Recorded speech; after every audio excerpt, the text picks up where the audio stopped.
Friends, EVM के हमारे practice set number 3 में आपका स्वागत है। तो दोस्तों, इससे पहले मैंने आपको 2 सेट प्रैक्टिस करवाए थे ईवीएम के। तो इंपॉर्टेंट क्वेश्चन को हम लोग प्रैक्टिस कर रहे हैं इस सेशन के माध्यम से, एमसीक्यूज़ के फॉर्म में, केस स्टडीज़ के फॉर्म में, चाहे वो न्यूमेरिकल एमसीक्यूज़ या थ्योरेटिकल एमसीक्यूज़ हो। तो यदि आपने पहला 2 वीडियो नहीं देखा है, उसका लिंक मैं डिस्क्रिप्शन में प्रोवाइड कर देता हूँ। काइंडली गो थ्रू दो through videos and today we will discuss 40 question based on EVM and this is our practice session number 3। पहला सवाल आपके सामने है कि इनमें से कौन सा ह्यूमन रिसोर्स डेवलपमेंट का क्रूशियल फेज है जिसमें जो कि हेल्प करता है एम्प्लॉय को वर्क लाइफ बैलेंस के बारे में स्ट्रेटजी बनाने के लिए। ऑप्शन ए है परफॉर्मेंस फीडबैक, ऑप्शन बी है defining career stages in relation to organisation level, option C है identifying core job at each level, option D है कैरियर प्लानिंग। दोस्तों, इसका सही आंसर है ऑप्शन नंबर डी, यानी कि कैरियर प्लानिंग। देखिए दोस्तों, कैरियर प्लानिंग एक क्रूशियल फेज है ह्यूमन रिसोर्स डेवलपमेंट का, जो कि हेल्प करता है एम्प्लॉय को कि वो वर्क लाइफ बैलेंस के बारे में स्ट्रेटजी बना सके। कैरियर प्लानिंग इंकरेज करता है इंडिविजुअल को कि वो एक्सप्लोर करे, इन्फॉर्मेशन गैदर करे, कॉम्पिटेंसीज गेन करे, गोल सेट करे। कैरियर प्लानिंग हेल्प करता है एम्प्लॉय को कि वो कैरियर पाथ को समझे, जो कि कैरियर पाथ होता क्या है, जॉब असाइनमेंट का सीक्वेंस होता है। वो career planning career path basically career planning help करता है ट्रेनिंग रिक्वायरमेंट का सीक्वेंस को। ठीक है, तो कैरियर पाथ को यूनिफॉर्मली फॉलो किया जाना चाहिए सभी एम्प्लॉय के लिए, बिना किसी बायस का, बिना किसी प्रेजुडिस का। ये फ्लेक्सिबल होना चाहिए कि ये वेरिएशन को एकोमोडेट करे। चलिए, तो नेक्स्ट क्वेश्चन है कि फ्लैटर ऑर्गेनाइजेशन में क्या किस चीज़ की आवश्यकता होती है कि हम इमर्जिंग सिचुएशन को मीट कर सकें और एक्सपर्टाइज को डेवलप कर सकें अलग अलग एरियाज़ में। ऑप्शन ए का रहा है aim for apex level position, option B का रहा है create multiple career option, option C का रहा है develop core assignment for specialise function. दोस्तों देखिए, फ्लैटर ऑर्गेनाइजेशन में जो इसका सही जवाब है option number B. Flatter organisation में जो इम्फेसिस होता है और चांस होता है कि एपेक्स लेवल पोजीशन क्रिएट करने का, वो हो ही नहीं सकता। तो ऑर्गेनाइजेशन स्ट्रक्चर यहाँ पे हायरार्कियल नहीं होता है और एक्सपर्टाइज बिल्डिंग अलग अलग एरिया में क्रूशियल हो जाता है और चैलेंजिंग हो जाता है। इसीलिए इमर्जिंग सिचुएशन को मीट करने के लिए इंडिविजुअल को मल्टीपल कैरियर ऑप्शन को क्रिएट करना पड़ता है और एक्सपर्टाइज डेवलप करना पड़ता है बहुत सारे स्पेशलाइज फंक्शन में। तो ये जो मल्टीपल कैरियर का जो कंसेप्ट है ना, ये ज़्यादा रिलेवेंट है, क्योंकि ऑर्गेनाइजेशन जो है फ्लैटर स्ट्रक्चर, जैसे जैसे ऑर्गेनाइजेशन फ्लैट होते जाता है वैसे वैसे ये कंसेप्ट है मल्टीपल कैरियर का, ये ज़्यादा रिलेवेंट हो जाता है। ठीक है, और फोकस हमारा शिफ्ट हो जाता है किसी हम एक्सपर्टाइज को डेवलप करें अलग अलग एरियाज में rather than traditional hierarchical career path. Next question है, इनमें से कौन सा कंसेप्ट है सेल्फ का जिसके अंदर बिहेवियर पैटर्न, वैल्यूज़ या दूसरे फिजियोलॉजिकल फैक्टर्स आते हैं along with strength and weakness.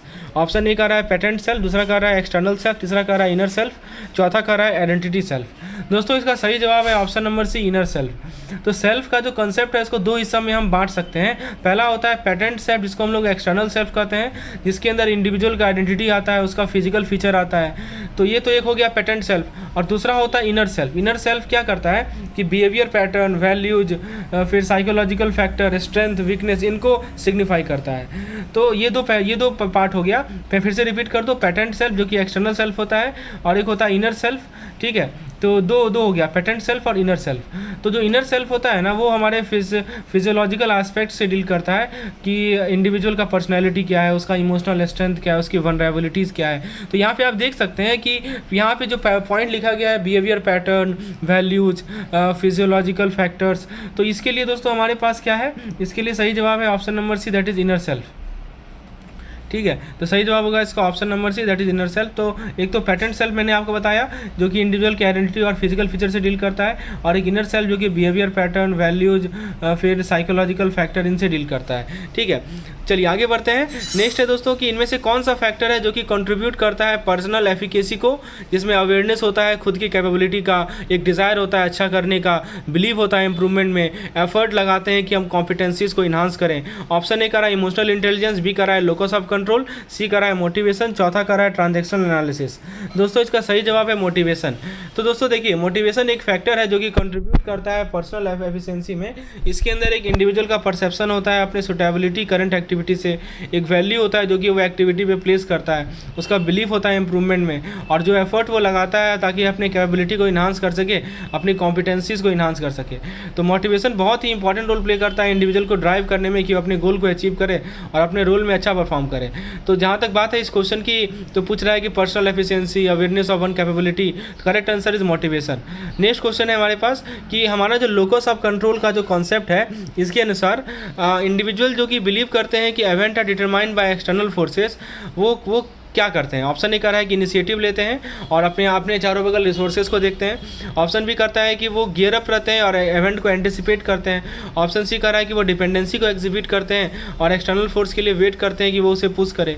Option D कर रहा है कि उन्हें कैपेबिलिटी होता है अपने अपने बिलीफ पे, तो have belief in their capability, उन्हें विश्वास होता है अपनी कैपेबिलिटी पे। तो बताइए लोकस ऑफ कंट्रोल कॉन्सेप्ट क्या कहता है। लोकस ऑफ कंट्रोल कॉन्सेप्ट ये कहता है कि जिस इंडिविजुअल के पास ज़्यादा एक्सटर्नल लोकस ऑफ कंट्रोल है वो बिलीव करते हैं कि इवेंट जो है एक्सटर्नल फोर्स से डिटरमाइन होता है और ये जैसे कि लक हो गया, डेस्टिनी हो गया, जिस कारण से वो एग्जिबिट करेंगे general dependency and wait for external force to push them.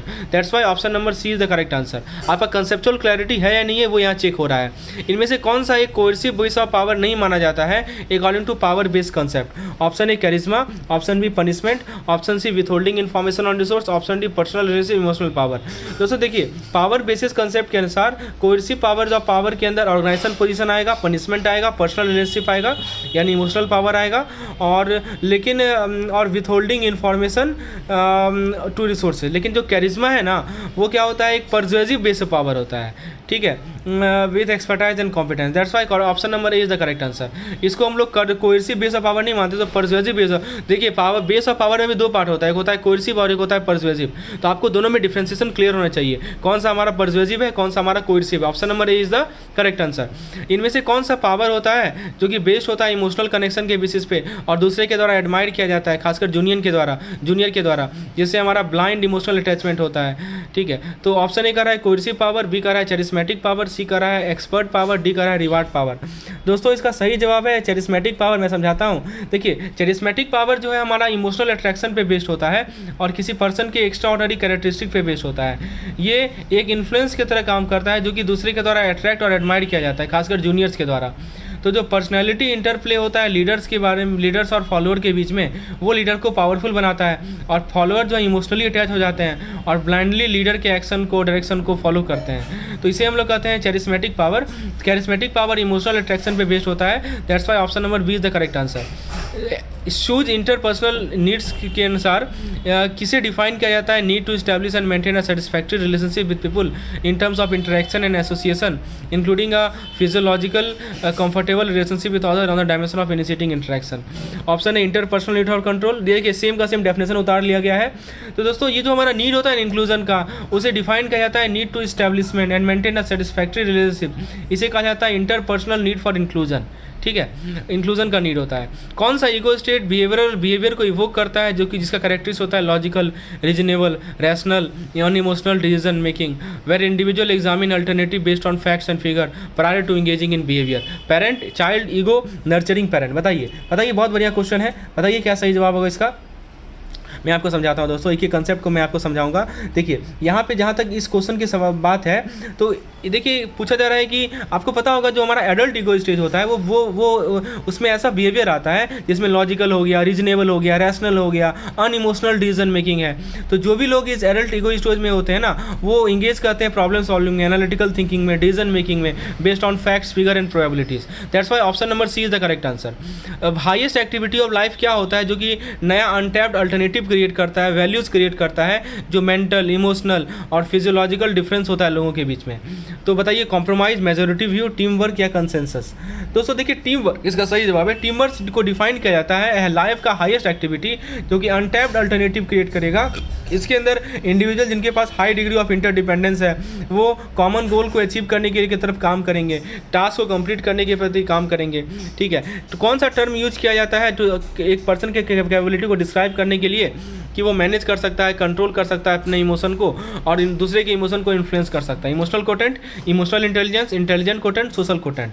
सही जवाब है इसका emotional intelligence. Emotional intelligence short में EI कहते हैं। तो ये कैपेबिलिटी होता है एक पर्सन का कि वो मैनेज करेगा अपने इमोशन को, कंट्रोल करेगा अपने इमोशन को। दोस्तों ये जो क्वेश्चन है ना, इसी प्रकार के क्वेश्चन हमारे मॉक टेस्ट में भी अवेलेबल है। तो यदि आप 100 से ज़्यादा डेली क्विजेज अटेम्प्ट करना चाहते हैं, यानी 1500 क्वेश्चन हमारे डेली क्विज का, 17 यूनिट वाइज क्विज है और प्रति में 50 क्वेश्चन, यानी दोस्तों समझ सकते हैं कि आप 850 क्वेश्चन हमारे यूनिट वाइज है और 400 क्वेश्चन हमारे मॉड्यूल वाइज क्विज में है। यानी दोस्तों कुल मिलाकर 2500 क्वेश्चन है, 2500 क्विजेज हैं जो कि हमारे मॉक टेस्ट में अवेलेबल हैं। तो दोस्तों यदि आप इसको प्रैक्टिस करना चाहते हैं लास्ट 5 to 6 डेज में, तो आपके लिए बेस्ट कोर्स है दोस्तों mock test course. Please enrol in the course. इस कोर्स में दोस्तों आप 2500 MCQs प्रैक्टिस कर पाएंगे, वो भी क्विजेज के फॉर्म में। This is the best way to practise. आप जब क्विज देंगे आपसे गलती होगा तो फिर आपके दिमाग में रहेगा कि हाँ ये क्यों गलती हुआ। ठीक है, तो क्विज देना, आपको क्विज यदि देना है तो हमारे इस नंबर पर व्हाट्सएप करें। व्हाट्सएप नंबर मैं डिस्क्रिप्शन में प्रोवाइड कर देता हूँ, या हमारे ऐप को इंस्टॉल कर लें और इस प्रकार का क्विज जरूर दें, और उसी का कुछ अंश मैं यहाँ पे आपको वीडियो लेसन के माध्यम से प्रस्तुत कर रहा हूँ। तो इसका सही जवाब आपको समझ में आया, इमोशनल इंटेलिजेंस है। दोस्तों सवाल है कि इमोशनल इंटेलिजेंस का कौन सा कंपोनेंट होता है जिसके अंदर आप दूसरे की फीलिंग को समझते हैं, पर्सपेक्टिव को समझते हैं और एक एक्टिव इंटरेस्ट लेते हैं उनके कंसर्न में। इसको कहते हैं एम्पैथी। एम्पैथी हमारा इमोशनल इंटेलिजेंस का एक कंपोनेंट होता है जिसके अंदर हम दूसरे की फीलिंग को समझते हैं। नेक्स्ट क्वेश्चन है हमारा कि आपको पूछा जा रहा है कि कौन सा फैक्टर सिग्निफिकेंट कंट्रीब्यूट करता है एम्प्लॉय के मोरल को पॉजिटिव बनाने में और हाईली डिपेंडेंट होता है एम्प्लॉय के मोटिवेशन, रिवार्ड और रिकॉग्निशन में। तो दोस्तों ऑप्शन है communication, inspecting, wellness and benefit, recognising employ. सही जवाब है इसका रिकॉग्नाइजिंग एम्प्लॉय। एम्प्लॉय को रिकॉग्नाइज कीजिए उसके एफर्ट के लिए, अचीवमेंट के लिए। एक सिग्निफिकेंट फैक्टर है जो कि पॉजिटिव एम्प्लॉय मोरल के लिए कंट्रीब्यूट करता है। जब भी एम्प्लॉय वैल्यूएबल फील करेंगे ना और अपने वर्क के लिए अप्रिशिएटेड फील करेंगे तो ये उनका मोटिवेशन बूस्ट करेगा और ओवरऑल मोरल बूस्ट करेगा। नेक्स्ट, तो ये था फ्रेंड्स। आप देख सकते हैं कि आपके लिए मैंने AVM का कैप्सूल कोर्स लाया हूं। ये जो कैप्सूल कोर्स है इसके अंदर आप कंटेंट को मैं आप शो करता हूं, one liner PDF, capsule PDF, quick revision module wise, daily quizzes को मैं आपको शो करता हूं। दोस्तों देखिए जून, जुलाई, अगस्त, सितंबर, अक्टूबर, नवंबर। उसके अलावा दोस्तों आपको इस डेली क्विज दे सकते हैं। प्रीवियस ईयर क्वेश्चंस का अलग से PDF आपको मिलेगा, MCQs मिलेगा वन लाइनर के साथ। इसके भी अलग अलग 14 फाइल्स हैं जो कि मैंने डाल रखे हैं। इसके अलावा आपको सैम्पल PDF चेक करना है तो इस पार्टिकुलर फोल्डर को आप देख सकते हैं। फॉर्मूला PDF का अलग से मैंने PDF डाल रखा है। तो फ्रेंड्स ये जो हमारा AVM कैप्सूल कोर्स है ये मात्र 75 रुपीज़ में आप एक्सेस कर सकते हैं। डिटेल जानकारी के लिए आप हमारे ऐप को इंस्टॉल कर लें और इस कोर्स में इन्वॉल्व हो जाएं। इसमें मैं आपको एक फ्री कंटेंट भी प्रोवाइड कर रहा हूँ सैंपल के रूप में, ताकि आप देख पाएँ कि किस प्रकार का कंटेंट है। तो उसका आप देख सकते हैं। तो हमारे नंबर पर व्हाट्सएप करके या हमारे ऐप को इंस्टॉल करके इस कोर्स में आप इनरोल हो सकते हैं। दोस्तों आइए कुछ क्वेश्चन और डिस्कस करते हैं हम लोग। पूछा जा रहा है आपसे कि पीटर एफ ड्रकर के अनुसार पूछा जा रहा है कि मेन डिफरेंशिएटर क्या है ऑर्गेनाइजेशन सक्सेस का? Technology and processes, human resource management practice, global business environment, human capital in terms of skill, knowledge and attitude. दोस्तों देखिए सही जवाब है इसका option number D, human capital in terms of skill, knowledge and attitude. Peter F Drucker के अनुसार जो main differentiator होता है ऑर्गेनाइजेशन के सक्सेस का वो उसका ह्यूमन रिसोर्स होता है इन terms of skill, knowledge and attitude. उन्होंने इस बात पर जोर दिया कि ऑर्गेनाइजेशन जो है रेप्लिकेट कर सकता है टेक्नोलॉजी को और प्रोसेस को, लेकिन प्रत्येक इंडिविजुअल यूनिक है, जिसके कारण से ह्यूमन कैपिटल का डिफरेंशिएशन होता है इन प्रत्येक ऑर्गेनाइजेशन में। नेक्स्ट सवाल है कि हमारा जो बहुत सारा स्टडीज़ है उसका प्राइमरी फोकस क्या है जो कि कंडक्ट किया गया है ह्यूमन रिसोर्स मैनेजमेंट के फील्ड में, यानी HRM के फील्ड में जो बहुत सारे स्टडीज़ कंडक्ट किए गए हैं उनका प्राइमरी फोकस क्या है? Technological advancement, improving organisation effectiveness, establishing universal management principle, enhancing organisation communication. सही जवाब है इसका इस्टेब्लिशिंग यूनिवर्सल मैनेजमेंट प्रिंसिपल। तो दोस्तों जो हमारा highly competitive globalised business environment है, तो ऑर्गेनाइजेशन के सक्सेस को क्या डिफरेंशिएट करता है? वो होता है human resource in terms of skill, knowledge, attitude. तो बाकी जो फैक्टर्स है जैसे टेक्निकल एक्सपर्टाइज, फाइनेंशियल बैकिंग, ये जरूरी है, लेकिन ये यूनिक कैपेबिलिटी है वर्कफोर्स का जो कि कॉम्पिटिटिव एडवांटेज प्रोवाइड करता है। खासकर हम बात करें human resource, right. So improving organisation perspective, तो यही है option number B is the correct answer. चलिए आगे देखते हैं। Highly competitive globalised business environment में ऑर्गेनाइजेशन के सक्सेस को क्या डिफरेंशिएट करता है? तो ह्यूमन रिसोर्स, मैंने आपको पहले ही बताया। Peter F Drucker successful management के की एस्पेक्ट में क्या बताते हैं? Technical discipline, universal principle, collaborative effort of people organisation, implementation of advance technology. तो दोस्तों पीटर एफ ड्रकर के अनुसार जो हमारा कोलैबोरेटिव एफर्ट होता है लोगों का ऑर्गेनाइजेशन में, तो इससे क्या होता है कि आप लोग को कैपेबल बनाते हैं जॉइंट परफॉर्मेंस के लिए, उनके स्ट्रेंथ को इफेक्टिवली लिवरेज करते हैं, जो वीकनेस का है उसको वीकनेस को के इम्पैक्ट को मिनिमाइज करते हैं। ये सब हमारा सबसे इंपॉर्टेंट पार्ट है। तो option number C is the correct answer. Significant जो शिफ्ट हुआ है ऑर्गेनाइजेशन में, इंडस्ट्रियल वर्कर के ऑर्गेनाइजेशन में, वो क्या हुआ है? तो जरा ऑप्शन को देखते हैं। ऑप्शन कह रहा है पहला कि टेक्नोलॉजी ड्रिवन फंक्शन पे फोकस बढ़ा है, मशीन का यूज बढ़ा है। तीसरा कह रहा है कि स्ट्रेटेजिक डिसीजन में मशीन मेकिंग को इनकॉर्पोरेट किया गया है मशीन के द्वारा। और लास्ट ऑप्शन है कि मैनेजरियल का जो रोल है ऑर्गेनाइजेशन में उसे हटाया गया है। दोस्तों जो हमारा सिग्निफिकेंट शिफ्ट हुआ है ऑर्गेनाइजेशन में इंडस्ट्रियल वर्कर में, वो ये हुआ है कि हमारा जो मशीन का यूज है वो बढ़ा है रूटीन वर्क में। ठीक है, तो जैसे टेक्नोलॉजी एडवांस हुआ तो रूटीन वर्क को आप मशीन हैंडल कर रही है, और लोग कहाँ इन्वॉल्व हो रहे हैं? स्ट्रेटजिक फंक्शन में और डिसीजन मेकिंग में। नेक्स्ट है दोस्तों, सबसे सिग्निफिकेंट डिफरेंशिएटर क्या होता है ऑर्गेनाइजेशन के लिए हाईली कॉम्पिटिटिव ग्लोबलाइज्ड बिजनेस में। मैंने आपको पहले ही बताया ह्यूमन रिसोर्स सबसे सिग्निफिकेंट डिफरेंशिएटर होते हैं। नेक्स्ट है दोस्तों कि क्यों पीपल मैनेजमेंट को डायनेमिक माना जाता है और चैलेंजिंग माना जाता है as compare to other organisation resource. तो ऑप्शन ए कह रहा है कि जो पीपल मैनेजमेंट होता है इसके अंदर आप पैसिव रिसोर्स के साथ डील करते हैं। बी कह रहा है कि पीपल मैनेजमेंट टेक्नोलॉजिकल एडवांसमेंट पे डिपेंड करता है। सी कह रहा है कि ह्यूमन रिसोर्स जो है रिएक्ट करेगा, रिस्पॉन्ड करेगा अलग अलग ट्रीटमेंट के लिए डिफरेंटली। और डी कह रहा है कि ह्यूमन रिसोर्स में कोई एडेप्टेशन नहीं चाहिए इन्वायरमेंट में चेंजेस से। तो दोस्तों इसका सही जवाब है ऑप्शन नंबर सी। देखिए पीपल मैनेजमेंट को डायनेमिक इसलिए माना जाता है, चैलेंजिंग माना जाता है, क्योंकि ह्यूमन रिसोर्स जो है ट्रीटमेंट से अलग रिएक्ट करते हैं, अलग रिस्पॉन्ड करते हैं।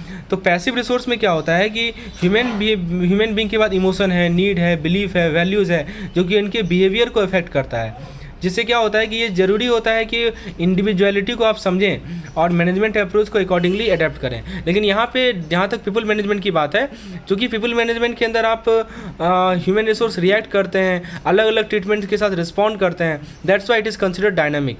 नेक्स्ट है दोस्तों कि ऑर्गेनाइजेशन का जो नीड होता है, ऑर्गेनाइजेशन को क्यों रिस्पॉन्ड करना पड़ता है जो भी चेंज हमारे इन्वायरमेंट में हो रही है, बताइए organisation why do organisation need to respond. तो देखिए इसका ऑप्शन को देखते हैं, ताकि टेक्नोलॉजिकल एडवांसमेंट को इम्प्लीमेंट कर सके, ताकि कॉम्पिटिटिव रह सके, ताकि फाइनेंशियल इन्वेस्टमेंट को बढ़ा सके, ताकि एडमिनिस्ट्रेशन और वेलफेयर फंक्शन को स्ट्रीमलाइन कर सके।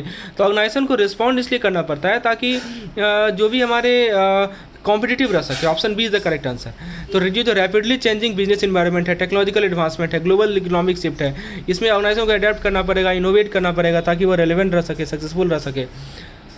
नेक्स्ट क्वेश्चन है आपके पास कि किसने नया अप्रोच को ट्रिगर किया पीपल मैनेजमेंट में, technological advancement in management, research in the field of human resource, philosophical approach to the management, and last option is generation gap and changing work ethics. सही जवाब है दोस्तों रिसर्च। तो जो हमारा नया अप्रोच जो आया ना, इवोल्यूशन हुआ पीपल मैनेजमेंट में, इसको ट्रिगर दिया गया research in the field of human resource as well as social science. तो ये जो रिसर्च फाइंडिंग है, इस कारण से बेटर अंडरस्टैंडिंग हुआ ह्यूमन बिहेवियर का और हमारा इफेक्टिव मैनेजमेंट अप्रोच का डेवलपमेंट हुआ। नेक्स्ट है दोस्तों कि हिस्टोरिकल परसेप्शन एचआर मैनेजमेंट का क्या है, necessary productive department, unproductive and unessential department, administrative and welfare focus department, departmental focus on technological advancement. तो दोस्तों ये जो हमारा एचआर मैनेजमेंट का हिस्टोरिकल पर्सपेक्टिव रहा है वो है administration and welfare focus department. पहले क्या था, एचआर मैनेजमेंट हिस्टोरिकली परसीव किए जाते थे एडमिनिस्ट्रेटिव और वेलफेयर फोकस डिपार्टमेंट कुछ ऑर्गेनाइजेशन में, लेकिन जैसे हमारा डायनेमिक चेंज हुआ है, ठीक है, अभी मैंने आपको बताया ना कि जैसे तो इस प्रकार से कुछ चेंजेस आए हैं। तो ये नेक्स्ट है हमारा कि हिस्टोरिकल पर्सपेक्टिव कैसा रहा है, तो ये administrative welfare focus department we have already discuss. Edgar Schein के द्वारा कैसे ऑर्गेनाइजेशन को डिफाइन करते हैं, organisation is a group of individual coming together informally to achieve a common goal, organisation is a formal setup with a given goal and explicit role and relationship, organisation is a network of people working in different field for mutual benefit, organisation is a collection of skill individual working toward achieving A personal objective. बताइए Edgar Schein के अनुसार कैसे वो define करते हैं organisation को। सही जवाब है कि इसका option number B. Edgar Schein क्या कहते हैं कि ऑर्गेनाइजेशन एक रैशनल कोऑर्डिनेशन है activities of number of people का, ताकि वो कुछ एक्सप्लिसिट पर्पस और गोल को अचीव कर सकें। ठीक है, ऑप्शन बी करेक्ट आंसर है। वेल्थ क्रिएशन का प्राइमरी सोर्स क्या होता है नॉलेज एरा में, तो वेल्थ क्रिएशन का प्राइमरी सोर्स क्या होता है, ये सवाल है। Technological advancement, land and resource, human capital, financial investment. सही जवाब है इसका ह्यूमन कैपिटल। तो जो वेल्थ क्रिएशन का प्राइमरी सोर्स होता है नॉलेज एरा में वो है ह्यूमन कैपिटल। ह्यूमन कैपिटल का मतलब स्किल, नॉलेज लेवल, एटीट्यूड, ये सभी होते हैं।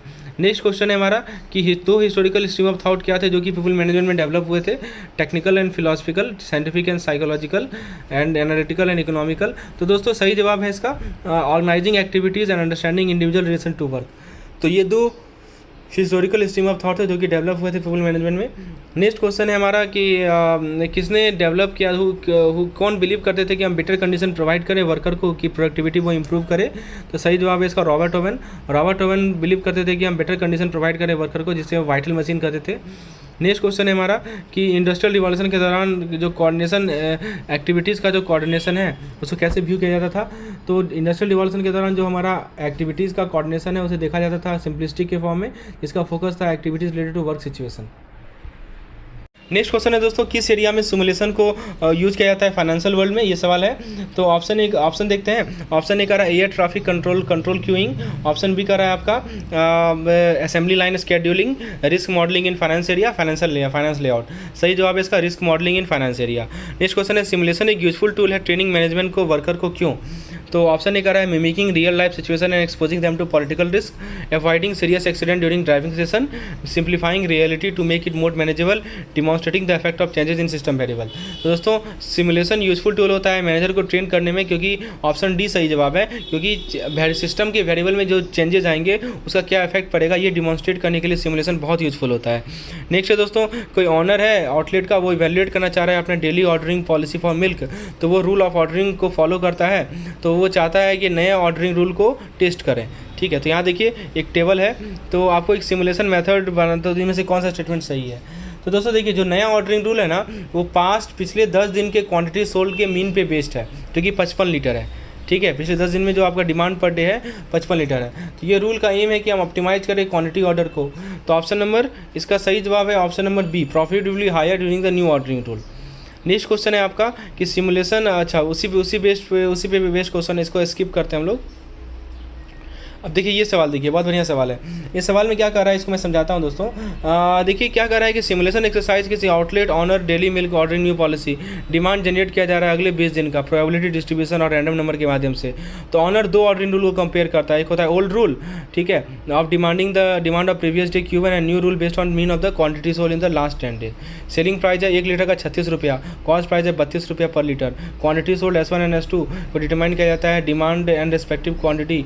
प्रॉफिट का फॉर्मूला आपको दे रखा है, तो आपसे एवरेज प्रॉफिट पूछा जा रहा है। तो एवरेज प्रॉफिट निकालने के लिए क्या करेंगे कि आप जो है प्रत्येक मेथड में, जो आपका फर्स्ट मेथड है और सेकंड मेथड है, ठीक है, उसमें प्रॉफिट निकाल लीजिए, फिर डिवाइड कर दीजिए उसको नंबर ऑफ डेज से, जो कि यहाँ पे 20 है, तो एवरेज प्रॉफिट निकाल सकते हैं, राइट। तो फ्रेंड्स ये था हमारा आज का प्रैक्टिस सेशन, धन्यवाद।